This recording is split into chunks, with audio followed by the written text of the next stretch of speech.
বাজারে এসে গেছে চীনা রসুন, বিষের সমান। চিনবেন কি করে? সহজ উপায়ে আজ আমরা তাই আলোচনা করব। নমস্কার বন্ধুরা, আপনাদের সকলকে স্বাগত জানিয়ে আজকের ভিডিও শুরু করছি। গুজরাটের গোন্ডাল এগ্রিকালচার প্রডিউস বাজারে এক ব্যবসায়ীর কাছ থেকে বাজেয়াপ্ত হয়েছে 750 কেজি চীনা রসুন। তারপর থেকেই নড়েচড়ে বসেছে প্রশাসন।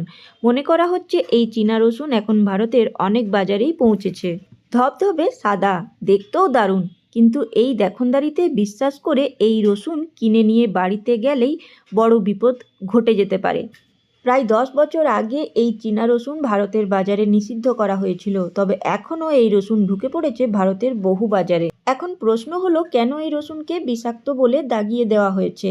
এই রসুনের কোয়া ধবধবে সাদা, তবে ঝাঁঝ কম, কিন্তু এক দেখাতেই পছন্দ হয়ে যাবে। এই চীনা রসুনে মিথাইল ব্রোমাইডের উপস্থিতি পাওয়া গেছে। এই কেমিক্যাল মানুষের শরীরে গেলে লিভার, কিডনি বিকল হতে পারে, এমনকি স্বাভাবিক দৃষ্টিশক্তিও নষ্ট হতে পারে। এখন প্রশ্ন, আসল রসুন বাজারে চিনব কী করে? এর সহজ উপায় হলো, দুটি কথা মনে রাখতে হবে। আসল রসুন কখনোই ধপধপে সাদা হবে না, একটু হলেও তাতে দাগ থাকবে। আর দেশি রসুনের কোয়া ছোট্ট হয়।